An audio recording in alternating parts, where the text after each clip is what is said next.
Hey everyone, we're here and we're sick. We're very, very sick. Our son gave us pink eye. So we look gross. And John's dying of, we think it might be the plague. Not the actual COVID plague, unless the test is wrong, but anyway. Season 9, episode 5, Breast Intentions. 90 Day Fiancé. Obviously, I don't like anyone. Do you like anyone? Yeah, let's start with the healthiest first. Which is that? None of them. Kara and Guillermo. Okay, the vampire hunter and the succubus. Okay. The redhead, who spent the whole time. It's weird because he's only like maybe 5-6 years younger, but she treats him like he's 15 years younger, and it's creepy. And then she talks about how her uncle's going to give him such a hard time, and he's an investigator, he's going to beat you up, and I'm like, I don't really get why that is. I don't get it. I don't get it. It's weird. Creepy. What did I put there? Connors? Anyway, the whole thing is weird. We only saw him for half a second. Do you have anything to add to that? No. This might be a short one because we're already struggling. Benny and Ari. First of all, my mother-in-law was in the room when we finished this up just now.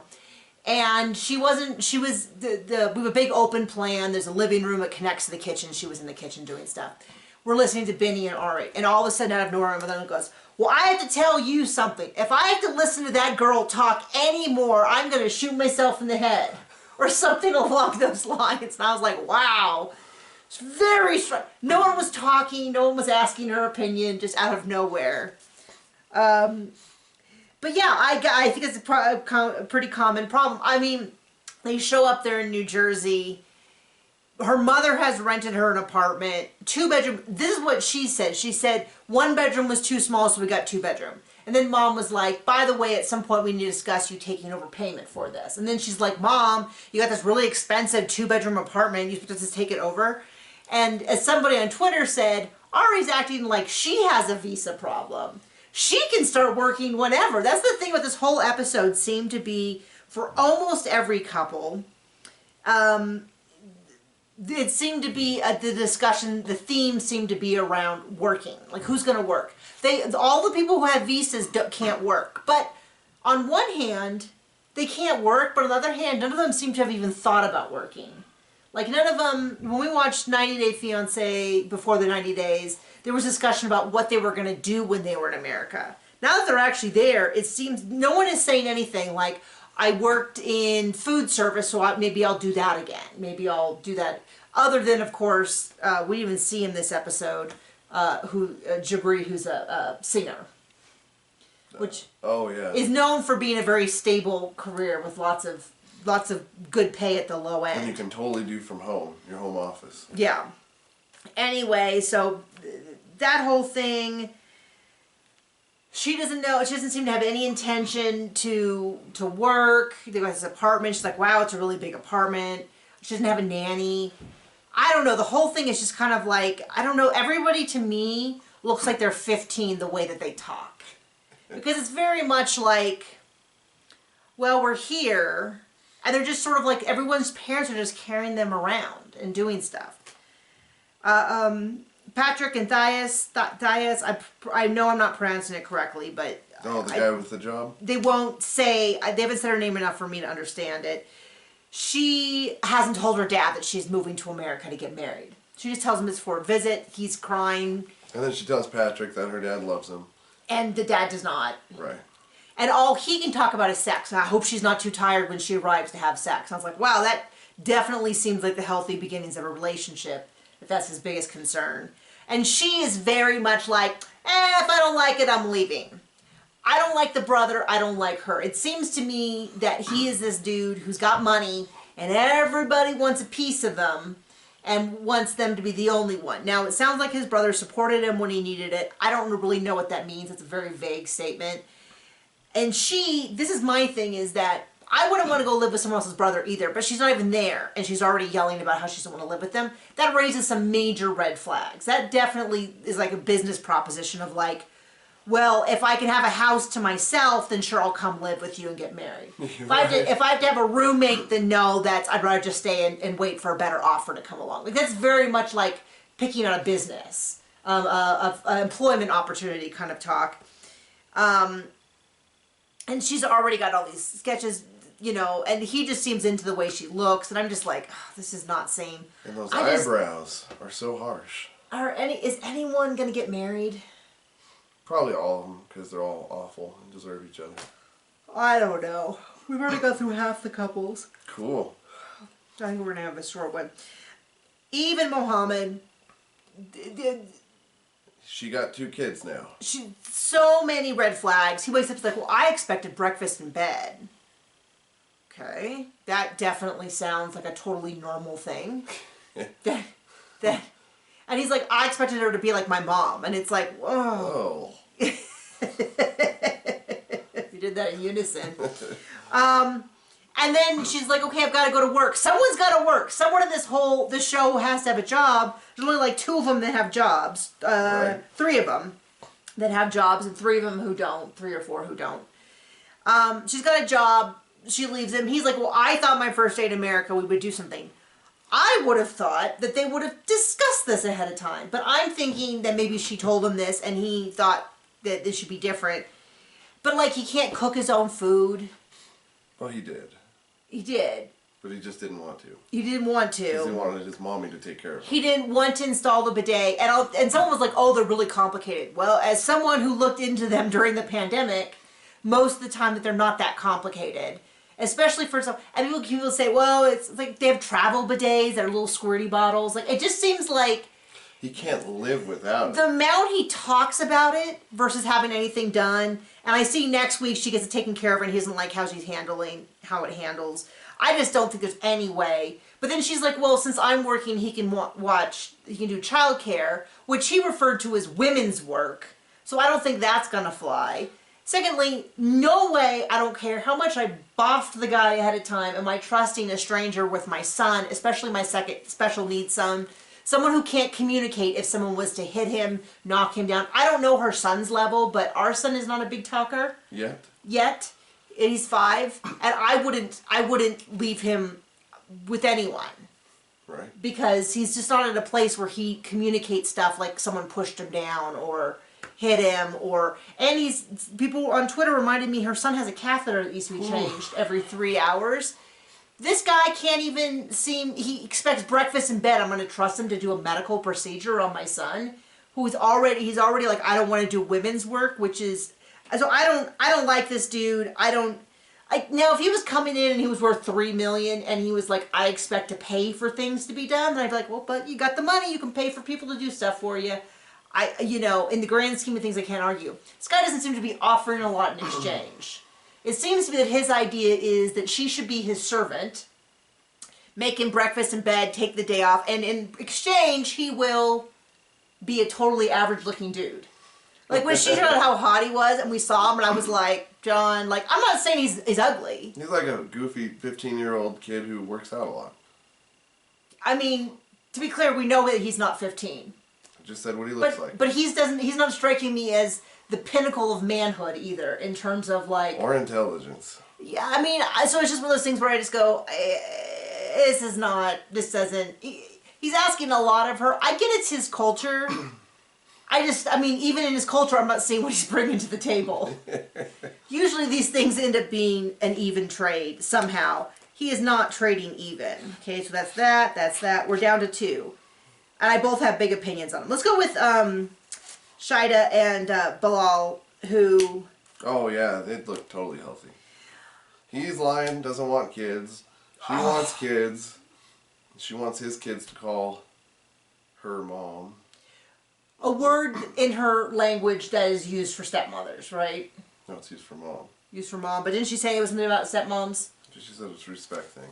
Okay, well, anyway, the parts that I caught was... For once, we open up, she's cleaning. I'm like, oh, there's someone who's actually doing something. She's wiping down a counter. Amazing when wiping down a counter strikes me as someone who's actually doing their part. Right. Because we didn't... Do we even see Jabri and Miona this episode? I think we just saw Steph Who's from last that? season. That's the singer. Do we even No, see her? I don't think Okay. we did. We saw some previews, and that always throws me because then I'm like, did we see that? Because they show us what they're going to show us. They show us what they show us. Then they showed us what they showed us, and it gets a little confusing. Anyway, Redundancy is paramount. the kids show up. She's happy to see The them. kids seem more mature than the Anyone. father. It's really weird to me because have you ever watched low grade like local TV ads and everyone looks just a little off versus like sitcoms or national TV ads? I feel like everyone on this show, especially Bilal, a couple of us, look like the local versions. But the kids were beautiful. The kids are absolutely nationwide quality kid casting, but the dad is a little bit of the knockoff version. Do you like that I analogy? think that's hilarious. Okay. Anyway, kids seem normal. They seem like normal people. They're like, hey, nice to meet you. When they ask, well, what do you think of her? They're like, well, they told her she was shy and she seems shy. I'm like, wow, that's a totally reasonable reaction. Right. Then she's like, okay, I'll do whatever. And they're like, can we play games? And she's like, no. I don't play games. I don't play games. Because she's an alien. I mean, Stinking lizard people. she's beautiful. There's no doubt that she's beautiful. But it was a little bit like... see this much of her face. It's like... And it's beautiful. We see her face and it's beautiful. It's got a lot of makeup. It does. And that's quite the look. That's the look right now. Sorry, John. It's not for you. That's all I can see. It's not for you, babe. Clearly. It's for other women. That kind of makeup is usually for other women. Or themselves. Anyway, we're getting off track. They go, and I get it, like, I don't enjoy watching my son act out this, he is very funny, so I do kind of enjoy it, but he'll play it out 50, 60 times in a row. You do it because they're kids, you get to know them. So I'm also like, just go play games with them. So they go play games. He's dodging the kid question, and it's like, if she has said, I want to have 2 more kids, this is a deal breaker for me, and he's not being upfront, that's a huge issue. And he did it in front of his family, he did it in front of his kids. What I would do, as soon as the kids left, would be like, you are not answering this question. Yeah, right. Do I need to get a plane ticket now, or are you going to... Yeah, we need to have a discussion because I don't expect you to give me kids right now, but if you know it's something you don't want to do in this marriage, you need to tell me right now because you said on this date at this time that you would be open to having 2 more kids, and now it seems like that is not the case. And just know that that's going to be a problem because I am 35, 36, and that's, tick, tick, tick. I mean, I get it. We were older parents. Not by choice, but there was quite a bit of pressure there at the end that this was not going to happen for us. Right. And there's no guarantees with her either. She's a little... Yeah, well, the thing is that that's why you want to start early, is that if she finds out that she's infertile, it could take 5 years. Sometimes those decisions are made for you. Yeah, anyway. So just to be clear, it does seem like he's lying about it, and that is unacceptable. I mean, I wouldn't be surprised to find out that he's already taken care of it. He's a vasectomy or something, and he's lying about that. Like, that wouldn't surprise me, because at this point, he's running her through these hoops in a way that makes me really uncomfortable. I don't know what the situation is about next week. We'll get there when we get there. It did show her smacking him in the head. That's a real thing for me, that if someone was to, like, put their hands on me, even in a joking way... I wouldn't abandon someone side of the road, but that could be if someone didn't respect my boundaries that way. But they, you know how they do it. They show stuff out of order. They show stuff like a lot of the stuff that we saw with Emily and Kobe was sort of like chopped together in a way where you're like, oh, that fight wasn't really what I thought that fight was about. And then we see it and we go, oh, that's a little different. I already had an opinion and I don't know if I feel that way. But I don't know where she's at, but I don't like him. I didn't like him when he decided he was going to test her. I didn't, like, if he had done, like, a joke thing where he, like, picked her up in the van, then he's like, this is my work van, but I do have another car. Ha, ha, ha, I just wanted to, let me take you back to the house. Or he'd just taken the van and been like, this is one of the vehicles I drive. I do construction work. This is one of my vehicles. Are you embarrassed to be seen in one of my vehicles? But instead of, like, this weird, he did it to an extreme where there's no way I can justify it. Right. You know what I mean? Then he talks badly about her in front of his family, which was embarrassing for me to watch, and then all that. So I'm not a big fan of him. I don't know, you know. The show is always like the worst person you've ever met, and then the person that they date, who's also terrible. Speaking of which, Emily and Kobe, I don't like her. There's about half the stuff he did I didn't like, but you know, it's like, here's this guy, you know, she was so eager to go bonk him the first night in a hotel room, and then it seems like once she got her fix, she barely wants him involved in the family. Right. You know, like, here he is, finally able to meet his child, doesn't seem to be doing a lot to try to, you know, kids that young, they're comfortable with who they're comfortable with. So introducing a new person is going to take time. They didn't seem to be putting a lot of effort into him getting to know his son. Like, her dad was holding him half the time. And I kind of felt like this would be a great opportunity when the baby needs to be held. I understand that one of the times the baby kind of pulled away. So you go, okay, keep giving him opportunities, keep the baby near him, let him play. Just was a lot of stuff where, like, him wanting to start a relationship with his son didn't seem to carry any weight. Yeah, it seems like that should be one of the highest priorities. So, she's pumping in the living room. Now, I know that breastfeeding and pumping is not shameful, so I personally didn't pump in front of anyone, including you. Didn't feel that sexy. Felt very mechanical. I personally did it in our bathroom because it was easy to wash everything up. Because you're supposed to, it's milk. Milk sours quickly. You're supposed to, so like when she finished pumping and just put it down, I was like, go wash it. Oh, it's going to be so gross. Go wash it.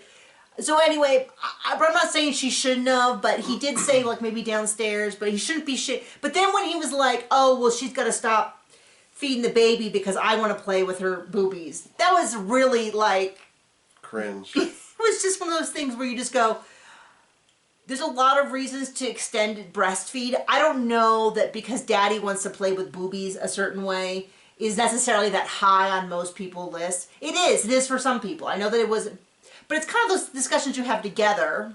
Not in front of her dad. That was another thing. It's like, why? But I feel like that happened because she wants her family for backup. It's her versus her and her family and the way things have been against this new guy who just came in. Sure, she wants to marry him, but he doesn't actually get a say. And it was really, this whole storyline that Emily's in charge of everyone, it's embarrassing to watch. She shouldn't be in charge of the whole family. That's weird. That's weird. It's weird when everyone in the family, when the dad came in there and said, well, it doesn't bother me. I thought, Dad, this is not, like, no, maybe Kobe said this, but if he had said, Dad, aren't you uncomfortable? And Dad said, this isn't, you know, there's nothing shameful about it. Okay, but I don't know that Dad needs to be involved in, there was advice that was given to us early on, which was really helpful when we got married, which is like, John should deal with John's family. Nikki should deal with Nikki's family whenever possible. Just don't laugh so hard. But that we should have our own things, and if there's something weird going on with his mom, he goes and deals with it. Because his mom doesn't want to deal with me. She wants to deal with her son. And it complicates things a lot when it's just easier if John deals with his family that he's dealt with forever, and I deal with my family. Anyway, and it seems like everything's all enmeshed. Yeah, but the thing is, we're on the same side, each other's. Yeah, see, that's the difference. Is that it's us against the world. We wanted to have for our exit song, "It's My Life" by, it's my life, it's now, and my family wouldn't let me have it because they said it's kind of a few song. But we're like, but it's so symbolic of like us facing the world, you know. I can't think of a family who deserves that more. Come on, don't say that. I love you. Yeah, I know. Okay. Well, anyway, and so when they were at dinner and Kobe and they like asked him, well, who runs the family where you're from? And he's like, well, usually the man, which is often the case in many cultures. But it was kind of funny because he didn't bring it up. He wasn't like, "Whoa, in my culture, the man is always in charge." Right. Like they asked him, and then they were like, "Oh, well, in this family, Emily tells everyone what to do." And all my first thought was, "That's weird, that your maternal mother says that in front of everyone. Why is she running? Why is she? She's like what, 25? Why is she in charge of everyone? That's weird." I don't know. It's kind of what I expect from somebody who goes to another country, gets knocked Raw up. dogs it. Yeah, right. Gets She knocked up. clearly makes the best, most healthy of choices constantly. Yeah, so it was just weird to me because I kind of thought like, It's like if you wonder why she ended up the way she did, well, because she's spoiled. But anyway, there was that, and then there was the whole thing where she was sitting there. As near as I could tell, we rewound it. We didn't see baby. She was sitting there, and she's like, "You should go help your mother-in-law." And then he was kind of like, well, you know, maybe don't talk to me like that. Maybe just say, "Hey, could you help my mom? Would you be possible?" But I was kind of like, well, you should go help your mom. He should be the one playing with the baby. yeah, right. You know, and I'm not in this like, oh, well, the woman should do all the work, clearly. But it also does seem like it was just weird. And then the whole thing when they go to bed where she's like, they immediately get into bed. She's like, "Oh, this bed is too small." Well, I guess this bed is too small. I don't know how we're going to do this because bed's too small. And I said, "Why didn't she get a bigger bed?" And then he says, "I told her before, could you get a bigger bed?" And then she's just like, "Okay, bye." And I'm like, oh, the girl who made him wait 24 hours to meet his son now is kicking him out of the room. Right. And it just seemed like she had made no preparation. What it sounded like is that she had just decided that, well, when he comes, it'll be too complicated, so he can just sleep in another room. And I'm not against the idea of co-sleeping at that age. It's just a matter of... why do that? Just take the parents' bedroom. She's in charge, right? Well, my thing is like, so did she really just bring him here so that he could help her family and then every once in a while they could go to a hotel and bang? Because it's kind of what it seems right now. She's like, this is not the guy that I met in China. Yeah, you also weren't trying to raise a child together, and you weren't, well, I'd assume she wasn't just bossing him around everywhere. And then, so I'm not a real big fan of her. Right. I don't have all the same criticisms he does, but I'm not a fan. Okay, bye.